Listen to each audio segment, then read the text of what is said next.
espacio en que vamos a interactuar, en que todos traemos algo de nosotros que dar, y sobre todo el propósito nuestro es poder encontrar el punto de equilibrio entre lo material y lo espiritual, ¿no? Aparentemente que se encuentran en una polaridad, pero nos vamos a dar cuenta, o muchos de nosotros ya lo sabemos intuitivamente, de que no se trata de una polaridad, sino que es una polaridad aparente, porque en realidad pertenecen más bien y tienen una característica de unicidad, dando igual valor al eje material como al eje espiritual. Creemos definitivamente en una ciencia con alma, y si creemos en una ciencia con alma, apostamos también por darle el valor necesario al componente espiritual. Pensamos que por mucho tiempo la patita estaba coja, la patita de la mesa estaba coja, es decir, se abordaba casi siempre la psique desde un punto de vista biológico, psicológico, social. Creemos que la cuarta patita es lo espiritual, para tener un componente biopsicosocial y además espiritual. Si partimos desde esos conceptos, pues vamos a poder encontrar seguramente esa falencia o esa parte complementaria que a veces necesitamos para integrar nuestras terapias. ¿Correcto? Siguiente. Esta mañana vamos a hablar de un tema bastante conocido, yo creo que archiconocido por ustedes, que es un poquito la tipología. La tipología de Jung y la rueda de la medicina, ¿no? La tipología, cuando hablamos de tipología tendríamos que remontarnos muy pero muy atrás. Jung decía que las clasificaciones no explican la psiquis individual y que el hombre, la mujer, la persona es único, única e individual y que por tanto no debería ser clasificado. Sin embargo, las clasificaciones nos ayudan un poquito a tener unas generalidades de la psique. Entonces, las clasificaciones han sido siempre realizadas desde la antigüedad, ¿no? Jung no es el pionero de las clasificaciones. Luego esta idea se fue tomando y fue tomando cada vez más tierra y se fueron formando una primera clasificación tipológica en que cada elemento coincidía con 4 grupos de carácter. Posteriormente estos se hicieron 3 y se hizo una subdivisión de lo que ahora conocemos como los 12 signos del zodiaco. ¿Sí? Esa es la primera clasificación que tenemos de la tipología de la personalidad. Posteriormente apareció también la carta natal. La primera carta natal, al menos de la que se tiene constancia, no sé si habrá una más atrás, data del 471 a.C. Y fue hecha por el hijo del emperador Shuma-Ushur en Mesopotamia. Entonces, esta fue la primera carta natal que nuevamente agrupaba un poquito de la clasificación de los 12 signos del zodiaco. Luego viene la tradición helénica y en una mezcla entre la tradición helénica y los signos del zodiaco, pues aparece Aristóteles en Grecia, que ya habiendo tomado en cuenta las investigaciones de Empédocles, trabaja con los 4 elementos, ¿no? Que hay que mencionarlo siempre en un orden arquetípico del más denso hacia el más sutil. Entonces, si hablamos de los 4 elementos, vamos a hablar de tierra, agua, fuego y aire, respectivamente. Entonces, ¿qué hace Aristóteles? A esta base que ya había dado Empédocles, lo que va a agregarle más bien es la bilis predominante del carácter. Luego viene Galeno en el siglo II y le agrega además el temperamento. Posteriormente se hacen muchas otras clasificaciones. En la Edad Media se olvida un poquito esto. En la Edad Media ya nadie se preocupó por el temperamento, por el carácter, por la personalidad, y se fueron asumiendo más bien estos conceptos aristotélicos, estos conceptos galénicos, hasta más adelante, pasando por Nietzsche, pasando por muchos otros clasificadores que tomaron en cuenta también la forma corporal, hasta que por fin en 1913, en el Congreso psicoanálisis de Múnich es que Jung presenta su clasificación basada en los 4 elementos, como vamos a ver, y es recién en 1921 que aparece este famoso libro, el libro de los tipos psicológicos, que es un volumen bastante extenso, que es una bibliografía un poco recomendada para todo lo que vamos a hacer a continuación, ¿no? A partir de este 1921 se cambia y probablemente hasta ahora quedan conceptos de esta clasificación, como vamos a ver a continuación, sobre todo las actitudes básicas, aquello de extrovertido, aquello de introvertido, que todos a veces lo conocemos que por ahí de cierta manera, ¿no? Pero esto obedece inicialmente a las aptitudes hacia donde se dirige la fuerza psíquica de Jung. Pero entonces, luego la historia continúa, no queda con Jung, viene Kretschmer, viene Freud, finalmente Gurdjieff, Ouspensky, se forma la teoría del enneagrama, que algunos de ustedes también deben conocerla. Pues la historia es larga y la presentación de esta mañana no tiene nada que ver con esto, lo hago nada más para ponernos un poquito en contexto de lo que son las clasificaciones. Pero para entender la teoría de Jung, va a ser muy importante que nos pongamos en el lugar de Jung. Por un momentito nos pongamos en el lugar de Jung. ¿Y qué quiero decir cuando me refiero a ponernos en el lugar de Jung? Básicamente, en aceptar esta premisa, en la realidad absoluta de todo lo psíquico. La realidad absoluta de todo lo psíquico. Eso es lo que pensaba Jung. Para Jung, lo psíquico era tan igual como lo corpóreo, ¿no? Es decir, de que la energía psíquica, si bien es cierto, no es algo visible, algo tangible, pero es fácilmente accesible, inmediato. Es más, todo lo que llega, toda la información que llega a nosotros, todos los conocimientos que ahora estamos acumulando, llegan a través del contenido psíquico, ¿verdad? Todo lo que sabemos sobre el ser humano, todo lo que vamos aprendiendo ingresa a nosotros a través de la psique. Entonces, para empezar y ponernos en contexto, no hay otra forma de que aceptando toda la realidad del proceso psíquico. Es decir, aceptando que es un mundo entero, con leyes, con formas de expresión, características, porque si no nos ponemos de ese punto, probablemente vayamos a volar demasiado y pensemos de que estamos entrando más bien en la metafísica, ¿no? Entonces, bajo esa perspectiva de la realidad psíquica, es que Jung, para ese tiempo, tuvo que hacer una revisión exhaustiva, no de la psicología, porque la psicología era una ciencia muy joven todavía. Tenía que haber hecho una revisión exhaustiva de la literatura, de la mitología, de la filosofía, de la estética. Es decir, hizo uso de una revisión minuciosa de todo lo que había a su tiempo. Estamos hablando de 1921. Y bueno, como hemos visto en la primera diapositiva, aparece esto. La historia de la tipología nos lleva a la presencia de la cuatripartición, del cuaternio. El cuaternio, cuando ustedes miran esta imagen dentro de su propia psique, ¿no les parece conocida? ¿No parece que de pronto mueve algunas cosas dentro? Pues se trata de un arquetipo universal, ¿no? Sabemos que desde los tiempos primitivos el círculo representaba la totalidad psíquica, la unidad. Igual pasa con el número 4, y en este caso el símbolo es un círculo que ha sido dividido en 4 partes.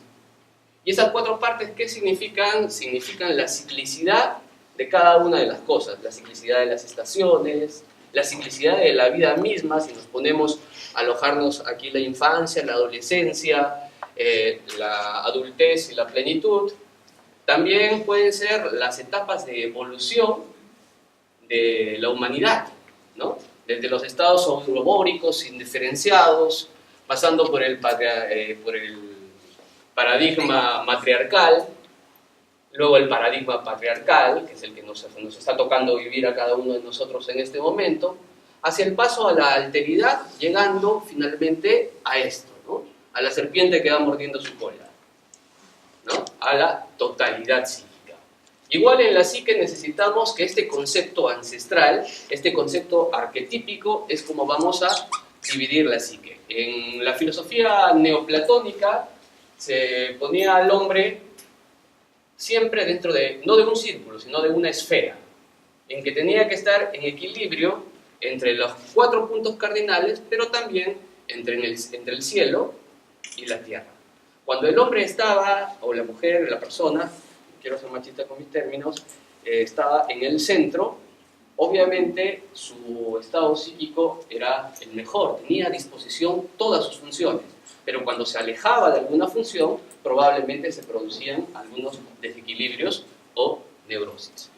Pero este símbolo, como había dicho cuando empecé esta lámina, es arquetípico, universal, y lo podemos ver, por ejemplo, aquí en la cuatripartición maya. Pasa lo mismo en otras culturas. Encontramos círculos de piedra por todos lados, incluidos los mandalas. Igual la referencia en la cultura andina, tenemos una chacana que también hace lo propio, como voy a explicar más adelante. Aquí tenemos la simbología del coricancha, que no es otra cosa más que, bueno, es tema de otra ponencia, pero no es otra cosa más que el proceso de individuación. Es el proceso de individuación en que primero hay que lidiar con la persona, luego hay que lidiar con la sombra, entrar al arquetipo de la gran conjunción, que creo que en la tarde haremos un taller, anima animus, y finalmente el camino de retorno, el camino de regreso hacia el self. Entonces es un poquito una interpretación también que se puede hacer de lo que está escrito en el coricancha. Entonces vemos que este símbolo arquetípico se va a presentar por todos lados. Así, vemos círculos de piedra en todo el globo terráqueo. En todo el globo terráqueo hay la presencia de estas ruedas de medicina, que también las podemos construir y actualmente inclusive se hace terapias para poder trabajar con la rueda medicinal. Algunas veces dentro de los conceptos junguianos y otras veces haciendo otros conceptos más específicos, porque la rueda de la medicina la van a encontrar distribuida por todo el globo terráqueo. La rueda de la medicina nos recuerda a la época en que había una buena relación entre el ser humano y la naturaleza, en que se podrían tejer puentes y puertas con los 4 elementos, y en fin, representa una serie de cosas que vamos a seguir. A continuación voy a presentar una serie de esquemas que no son otra cosa que eso, que son esquemas, que son una manera de poder representar estructuras abstractas. Entonces voy a pedirles que no lo tomen tal cual es en el dibujo, sino que más bien utilicemos un poquito nuestra imaginación para centrarnos y encontrar un poco la esencia y la estructura de la psique. Al inicio vamos a hablar de eso para poder ponernos en contexto. Cuando Jung diseña su estructura de la psique, lo primero que le viene a la mente, como él mismo refiere en una de las páginas de tipo psicológico, lo primero que viene es esta figura universal también, un taijito, ¿sí? En que 2 esferas guardan complementariedad, son opuestas y se necesitan la una a la otra, corresponden. A partir de esto sale una primera estructura entonces en que la conciencia, el consciente y el inconsciente podrían estar de esa manera. Él mismo refiere de que este fue un primer sueño. Luego de eso se grafica de la siguiente manera. Se va a mantener siempre en el centro, en contacto, pero a través de estas líneas punteadas y flechas, quiere decir de que esto puede ser elástico, es decir, que no se mantiene tal cual. A veces hay un acceso más directo a la conciencia, sea voluntario o involuntario, y muy pocas al inconsciente. Entonces el yo siempre va a estar en el medio de estas esferas, pero no en el centro-centro, sino en un desplazamiento que va ascendiendo y va descendiendo a través de las líneas punteadas. Entonces, vamos a ubicarnos aquí nuevamente. El punto número 1, el punto negro, va a ser el yo. El yo va a estar bañado por todas las actividades de la esfera de la conciencia. Es decir, todo lo que pasa a nuestro alrededor, a lo cual tenemos acceso de manera voluntaria. Pero la conciencia, a su vez, va a estar rodeado de una segunda capa, de una segunda esfera, que es la esfera del inconsciente personal, donde están nuestros recuerdos, todo aquello olvidado, todo aquello que no le prestamos atención en su momento, entonces va a parar a esta esfera del inconsciente personal. Y luego hay una parte que es la parte heredada, la parte de probablemente de la psiquis que se transmite primariamente desde los orígenes de la humanidad y que determina de alguna manera nuestros comportamientos a través de arquetipos, ¿verdad? A veces nos comportamos de maneras específicas y no sabemos por qué. Es un poquito la parte heredada de la humanidad que estaría ocupando aquí el lado 4. Esto sería la esencia y la estructura básica de la conciencia, ¿no? Ahora se nos presenta la siguiente gráfica en que nuevamente este sector claro no punteado es el consciente y el sector oscuro es el inconsciente. Recordamos nuevamente con lo que empezamos, el círculo nos da la totalidad psíquica. Entonces, los puntos cardinales de este círculo van a tener 4 funciones: el pensar, el sentir, el percibir y el intuir. Ahora la cosa viene bastante, nos hacemos una pregunta. ¿Podemos utilizar estas 4 funciones al mismo tiempo? ¿Somos conscientes de ellas? Y la respuesta es bastante simple, aparentemente, para las observaciones de Jung. No. Normalmente sabemos de su existencia y cada uno de nosotros deberíamos tener la capacidad de poder utilizar cada uno de estos 4. Pero en la vida real, en la vida práctica, no se da de esa manera.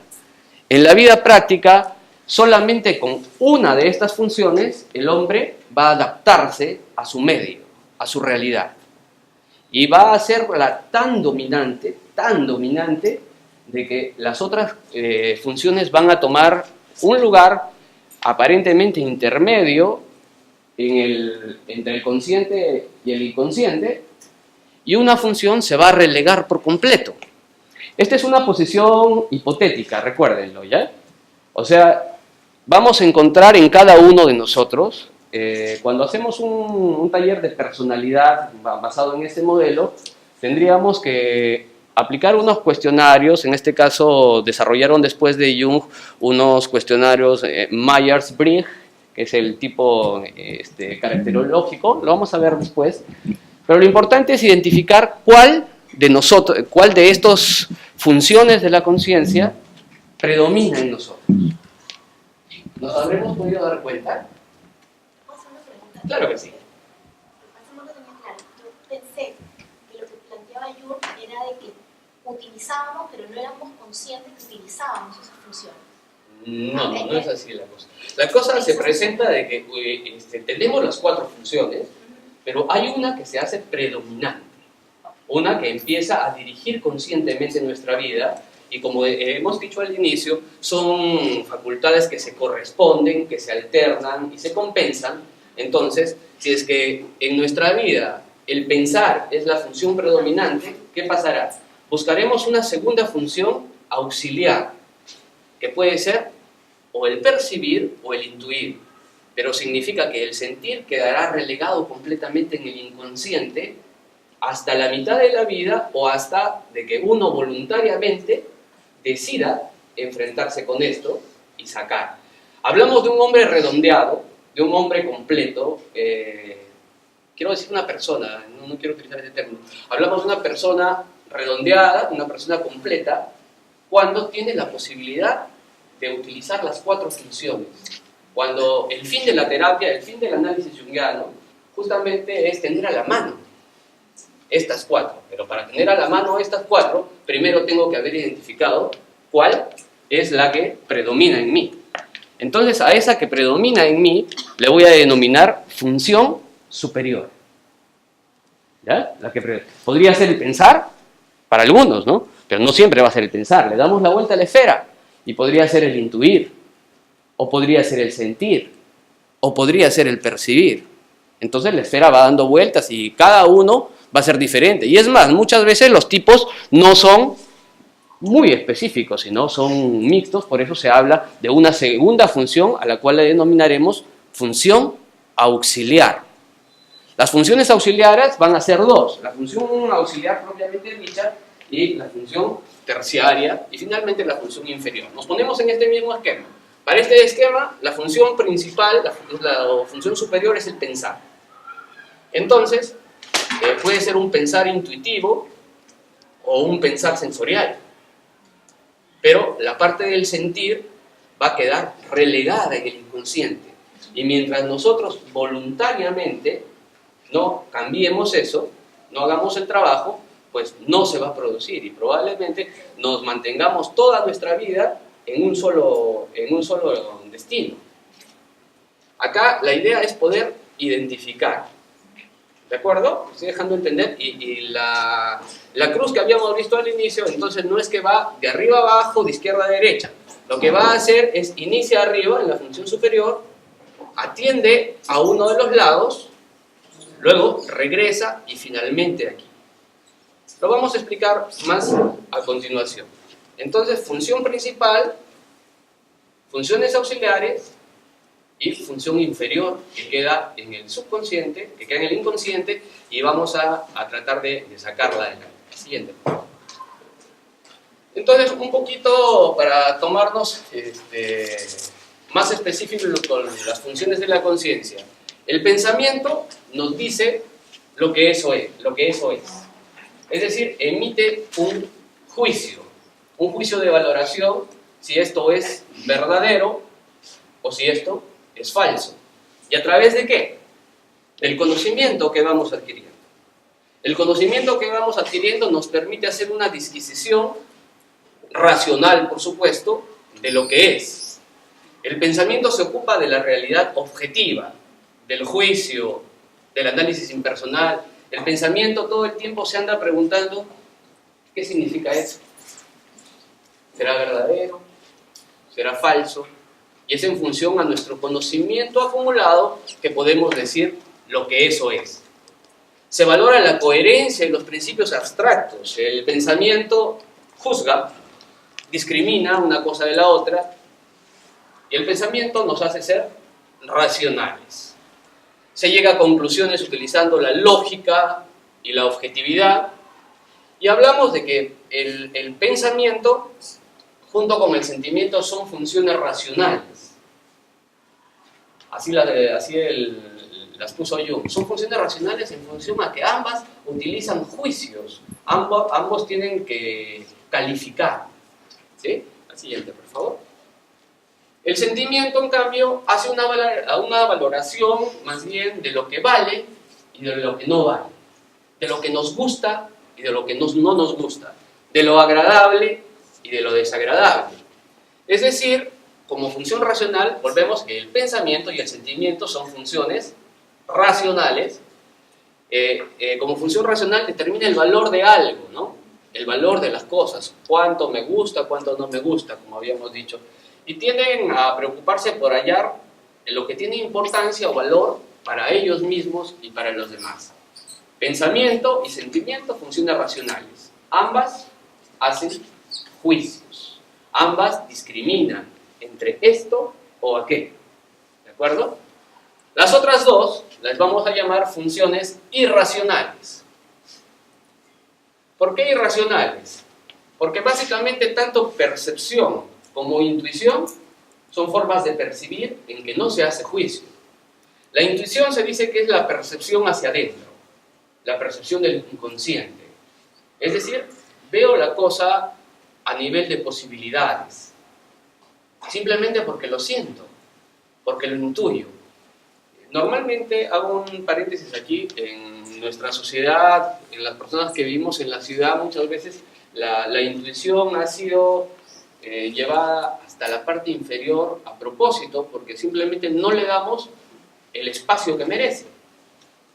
Muchas veces creemos, dicen, intuyo algo. Es mi intuición, ¿no? Prefiero racionalizar, pensar, tomar conclusiones y no le hago caso a mi intuición. En los pueblos originarios, por lo general, todavía se habla de las intuiciones que tiene una sola persona o de los sueños que tiene una sola persona para el grupo. Soñé por el grupo, intuí que esto iba a pasar. Entonces, esa parte muchas veces queda relegada, ¿no? Para la intuición no se necesita una realidad física, no se necesita ver, no se necesita tocar, ¿no? Solamente se necesita creer. ¿Creer en quién? En nuestro propio interior. Entonces, es la tendencia a prestar atención a lo que le llamamos sexto sentido, presentimiento, sospecha. Un intuitivo advierte y cree en las posibilidades de una situación, dándole distintos significados según sus propias vivencias de su mundo interior, ¿no? Y el otro, que es la cuarta función que estamos tocando, es la percepción. La percepción, simplemente, lo que podemos, sabemos de que hay una pared, no me interesa si la pared es blanca, si me gusta, si no me gusta, simplemente sé que hay una pared. Es lo que hay. Simplemente la percepción es lo que está ahí, es lo que es, ¿no? Estos se guían por lo práctico, lo útil, lo concreto, ¿no? Predominan el mundo de las sensaciones y la información obviamente es captada por nuestros 5 sentidos y procesada en la psique. Hasta esta parte de las 4 funciones, por favor, me gustaría que no dejemos las preguntas para el final, sino que vayamos haciéndolas para ver si vamos entendiendo, porque la parte práctica es la que nos va a servir. ¿Para qué estamos haciendo todo eso? Sí. La percepción y la intuición, según tú, lo toman como aspectos diferentes, digamos, como funciones ¿Podría hablar un diferentes. poquito más alto? Según Jung, la intuición y la percepción lo toman como 2 funciones diferentes o de alguna manera se relacionan. Ya, volvemos a 2 o 3 diapositivas atrás, por favor. No, la percepción aquí, en este caso, es la que se puede apreciar con los sentidos, es la apreciación de la conciencia, lo que puedo tocar, lo que puedo oler. Pero ¿ya? si la intuición lo tomamos como un sexto sentido, que Uh-huh. obviamente no está físicamente materializado o comprobado, ¿tendría alguna relación con Sí, la intuición? ambos son 2 tipos de percepción, solo que aquí estamos hablando de una percepción hacia afuera, de una percepción externa, hacia lo que me rodea, hacia la conciencia, y en la intuición estamos hablando de una percepción del inconsciente, de nuestro mundo interior. Y ambas sí están relacionadas, pero están relacionadas de manera complementaria y compensadora. Es decir, si una persona probablemente es intuitiva, probablemente vaya a ver las conexiones entre las estructuras, vaya a observar las relaciones que se van formando entre uno y otro, pero no vaya a observar los detalles, ¿no? Y para una persona perceptiva, lo que va a ocurrir, va a observar muchos detalles. En un campo, por ejemplo, va a observar el color de las flores, la forma de los árboles, cosas que para otras personas pueden ser imperceptibles. El intuitivo dentro de su mundo interior, el intuitivo introvertido que está observando otra cosa, probablemente esté tomando estructuras del porqué de la vivacidad de los colores, pero no los detalles que son en el afuera. ¿Sí? ¿Queda? Yo no sé si es intuición, siento que es intuición, pero lo trato de reflejarlo así. Cuando yo he empezado a, digamos, a darle una explicación a lo que es intuición, tiene que ver de repente con las distinciones que yo manejo. Yo trato de explicar que la intuición, y un poco conectaba con ese pedazo del pie donde hay rayitas y está la parte blanca del pensamiento, como que es recuperar información que tienes guardada y que no te dabas cuenta, y que tiene que ver como un florecimiento de algo que tienes inconsciente. No sé, pero a mí me ha funcionado cuando yo tengo alumnos y que yo les digo, cuando estén frente a alguien, escuchen su intuición. Entonces todo el mundo, intuición, pero no, que eso no es ciencia, eso no es ciencia. Yo le digo, no, la intuición es como la recuperación. Cuando digo recuperación, dice, procesos cognitivos superiores funciona, entonces ya, ¿no? Entonces, porque de alguna manera yo lo he entendido así, intuyo que es así, no lo sé, ¿no? Porque no manejo mucho, no soy experta en neurociencias, en lo que debo conocer de procesos neuro, pero no sé mucho, pero estoy intuyendo. No, pues, en realidad, su intuición sobre la intuición es adecuada, y ahí estamos comprobando que la intuición es, ¿no? Porque de eso se trata. No se trata de un conocimiento que sale de la nada. Probablemente lo que vamos es recuperando información de una capa más exterior de la psique, no de una capa inmediata, como es el caso de la conciencia, sino de una capa que puede venir del inconsciente colectivo o que puede venir del inconsciente personal. Entonces, es muy válido esto, sí, totalmente de acuerdo, y este es el concepto que maneja Jung. Me quedo con lo que va a decir, o sea, tu intuición de la intuición es adecuada, entonces podemos hablar de adecuado o inadecuado una intuición. No, ese es otro concepto que vamos a valorar, no hagamos valoraciones en este momento. Sí. Yo no soy psicólogo ni experto, pero algo leí. Me hace sentido lo que dice Maripí.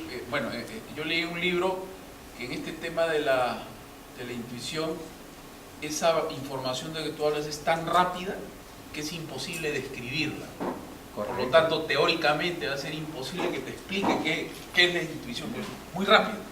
No sé si estoy... Totalmente de acuerdo, porque es algo además que no está a voluntad del sujeto, ¿no? Que aparece desde el inconsciente, por tanto no está a nuestra disposición, no es que yo voy a intuir tal cosa, o a ver, déjame intuir, no, la intuición aparece del inconsciente, brota, ¿no? Y ahí también depende, ¿vas a escucharlo? Claro, eso es un poco lo que vamos a ver. ¿Cuánto es que vamos a darle importancia a cada una de estas funciones para poder seguir nuestra vida cotidiana? Ahora vamos un poquito en orden, por aquí alguien levantó primero. ¿Sí? Comentabas al comienzo que comúnmente cada uno se designa más por un elemento de esta rueda y que puede conocer eso como abrirse al resto. ¿Qué ocurre con la estabilidad de la psique mientras el individuo pasa por este proceso de descubrimiento? El sostén de todo, como se dice, está cambiando. ¿Qué ocurre con su memoria, su atención, su carácter? Claro, lo que pasa es de que pasamos mucho tiempo en el inconsciente.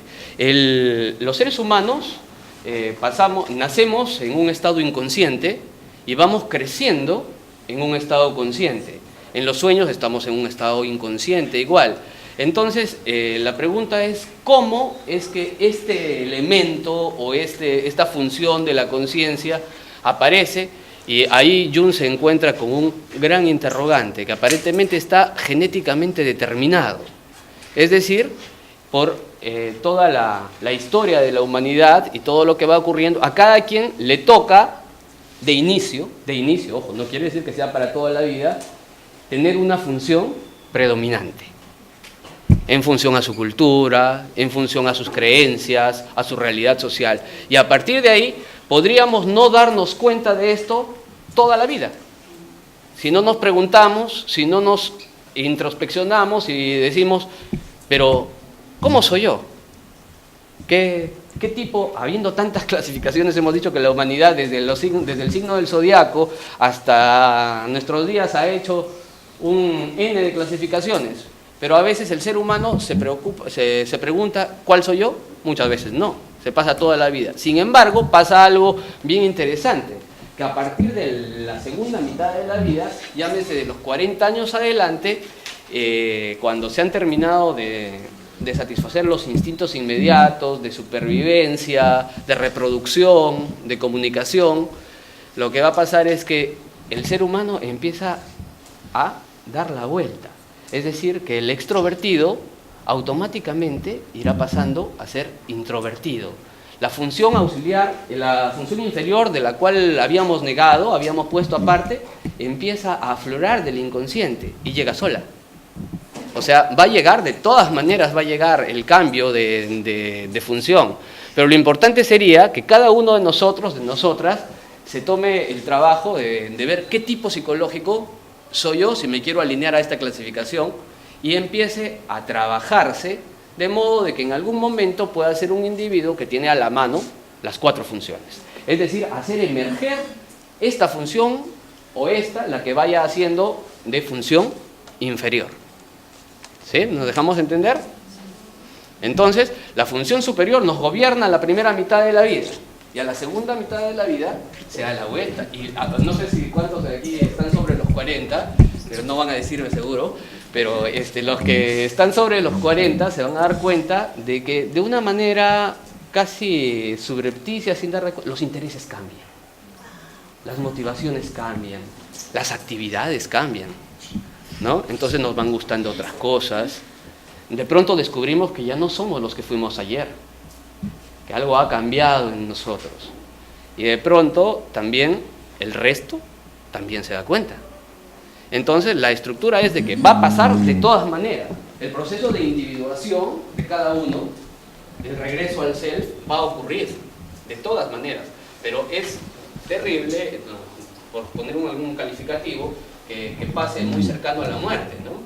Que ese darse cuenta suceda cuando realmente ya no tenemos mucho que hacer. Sería mejor darnos cuenta, digamos, cuando estamos justo en la mitad de la vida, en que podemos hacer muchas cosas haciendo uso de las otras 3 funciones y específicamente de aquella que hemos relegado a nuestro inconsciente, que la hemos dejado siempre abajo, porque simplemente no nos damos cuenta. Una preguntita. Un segundito, terminamos con la ronda de preguntas.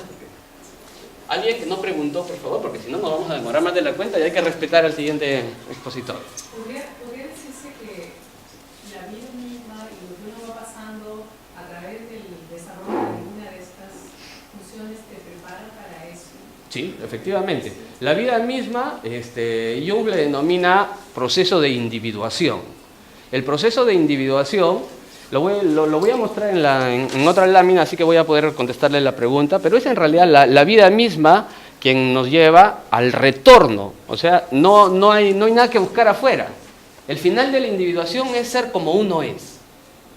Romper a la persona, romper las máscaras y quedarse con el yo, pero con el yo verdadero, ¿no? Con el que uno es. Porque muchas veces mostramos máscaras y personas de acuerdo a la sociedad, a las comodidades, al entorno, al título, al oficio, a varias cosas. Vamos a hablar de ese tema en una diapositiva posterior. Siguiente. ¿Había otra pregunta o ya cerramos esta parte? No, después, ya hay hambre. Tenía una consulta.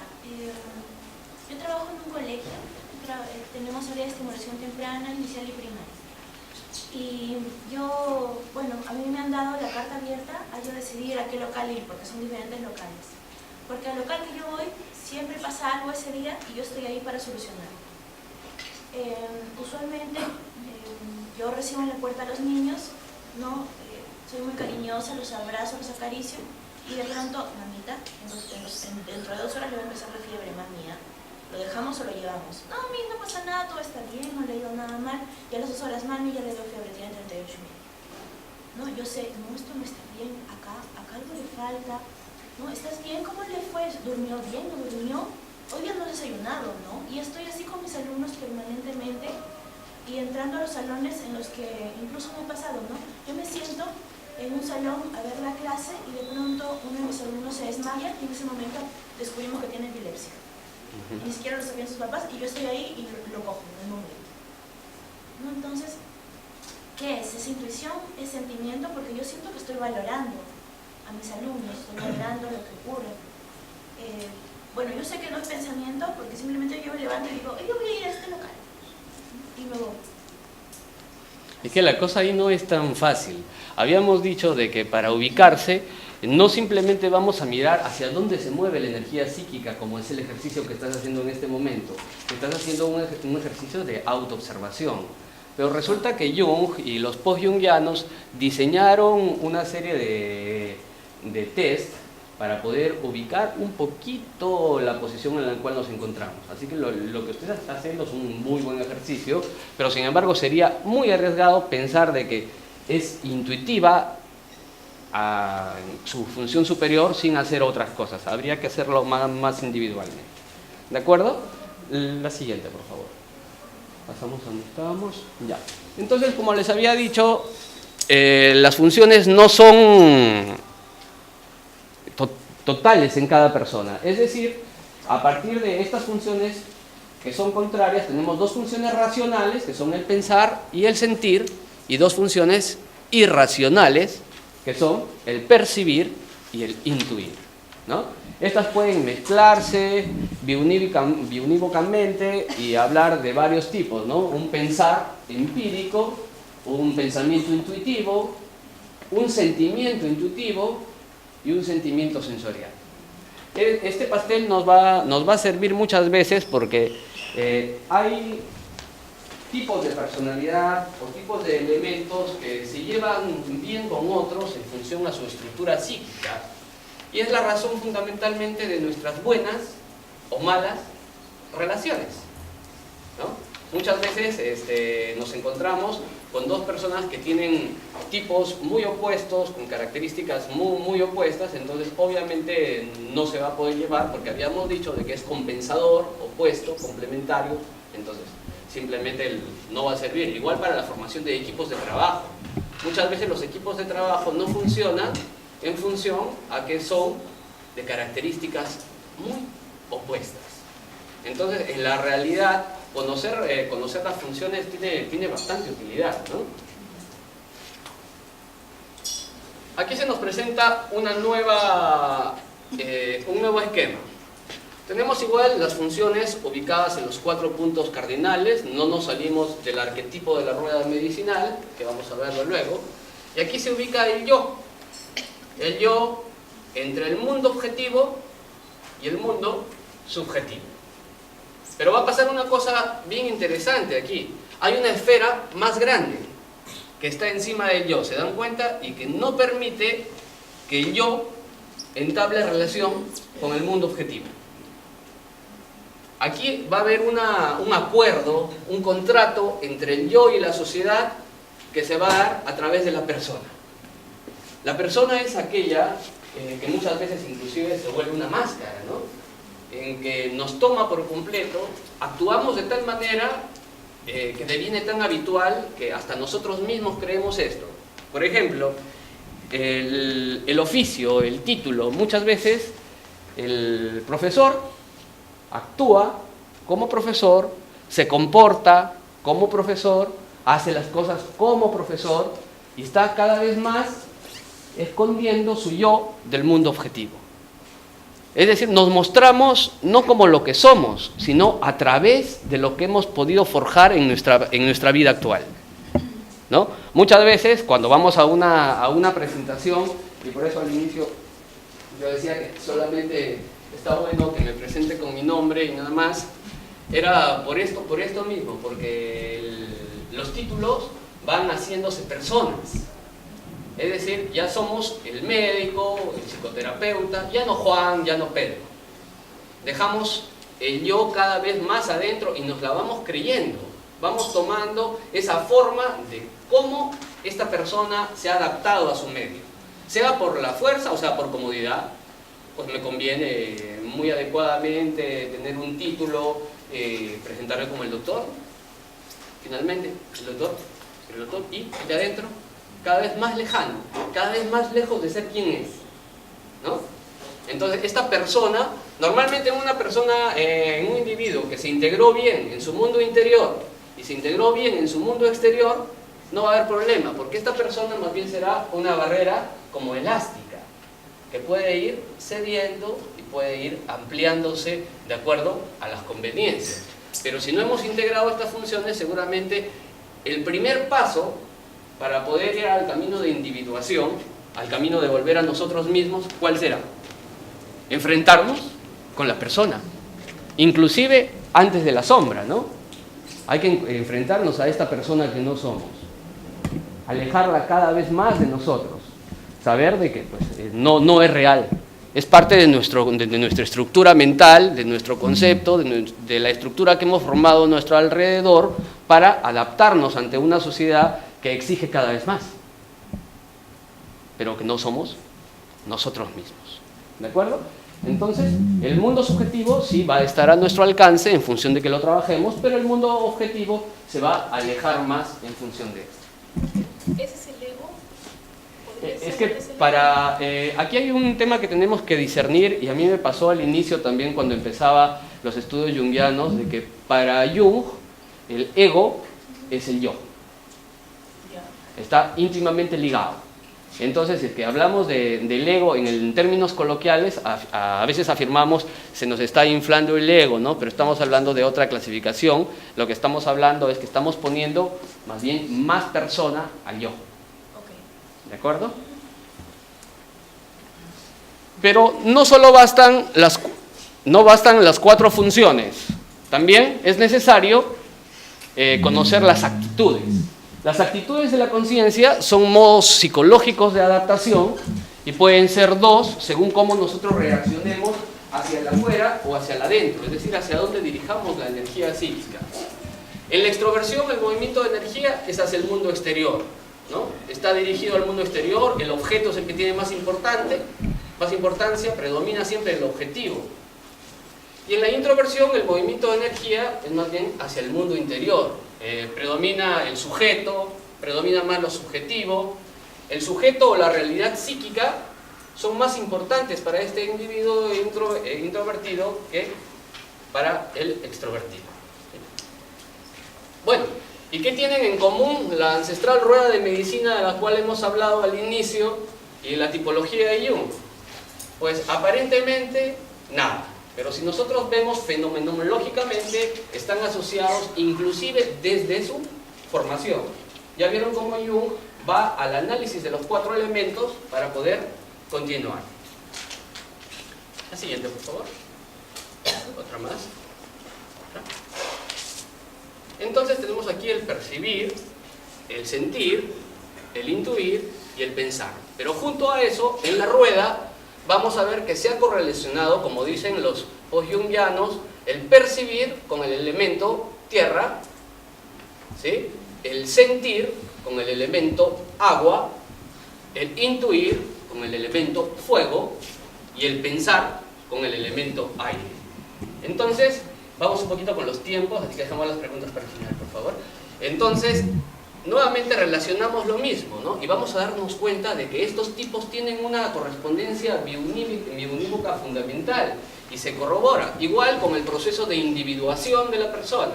Es decir, así como en este lado ubicamos el percibir y el elemento tierra, también aparece el trabajo que nosotros tenemos que hacer contra la persona de la cual hemos hablado, o las múltiples personas que rodean nuestro yo. Luego, hacemos el trabajo con nuestra sombra, que es la parte oscura, la que no nos gusta y que muchas veces la proyectamos en cualquiera de los otros que están más cerca, ¿verdad? Proyectamos esa sombra, esa parte que la rechazamos, que la dejamos siempre como en el inconsciente. Pasamos el arquetipo ánima-ánimos, de los cuales ustedes van a hacer un taller, por la tarde me parece, y volvemos nuevamente al self. El regreso a ser nosotros mismos. Entonces todo este camino se puede hacer con el análisis junguiano, se hace en el transcurso de la vida sola, ¿no? La vida igual nos va a llevar a esto, muchas veces muy lento, otras veces será necesario acelerar un poquito. Entonces el elemento tierra, el tipo sensorial, son personas prácticas, poseen una naturaleza pragmática, estable, son realistas, aceptan las cosas tal como son, no se hacen problemas, valoran más el consejo que la ayuda física, ¿no? Muchas veces necesitan el apoyo moral más que otra cosa, suelen preferir palabras directas, sinceras, son cautos, dogmáticos, poseen mucha facilidad para la escritura, se sienten cómodos con su cuerpo, su forma de ser, ¿no? No tienen problema alguno para expresar sus necesidades. son de naturaleza escéptica y no aceptan nada que no hayan visto o sentido. La siguiente. El elemento agua es el tipo emocional que prioriza los sentimientos ante todo lo demás. Poseen una gran, los que están en el elemento agua poseen una gran capacidad de empatía, le caen bien a la mayoría de las personas, instintivamente son muy preocupados por el resto, saben qué es lo que necesita el otro, se preocupan mucho por los demás, dan energía a los que rodean, parece que tuvieran una actitud errática y caprichosa para aquellos que no los comprenden. La actitud es debido a sus propios procesos mentales. Siguiente. El elemento fuego, que está al lado derecha de la rueda, como ustedes lo han visto, es un tipo intuitivo. Son personas de voluntad y energía, son personas de acción, sobre sus acciones predomina el entusiasmo, la excitación, el dinamismo, son personas que suelen estar en mucho movimiento, suelen tener intuiciones y corazonadas que contra todo pronóstico van a ser acertadas, ¿no? Puede parecer ante el ojo del resto, sobre todo de los racionales, como infantil, irracional, ¿no? Anda creyendo en su intuición, ¿no? Muchas veces no son bien adaptados dentro de la sociedad por sus intuiciones, ¿no? Pero eso es para el racional, porque para otro intuitivo seguramente que sí. Y el elemento aire, que es el tipo racional aparentemente más predominante en las personas de la ciudad, no el único, a veces nos engañamos también con esto, personas con un carácter culto, educado, con un sentido agudo de la justicia, poseen un apego a lo hipotético, a lo teórico, cuentan con una gran curiosidad, adoran viajar, se aburren pronto, poseen una facilidad para el habla superior al resto. Sin embargo, pueden tener problemas de comprensión sobre la conducta de ciertas personas. Se sienten muy incómodos con todo aquello que no pueden comprender o racionalizar, ¿no? Si es que no se explica por la razón, pues lo dejo, pateo el tablero, ¿sí? La siguiente. Entonces hay elementos compatibles que básicamente el fuego actúa bien con el aire, ambos son dinámicos, de naturaleza curiosa, incontrolable.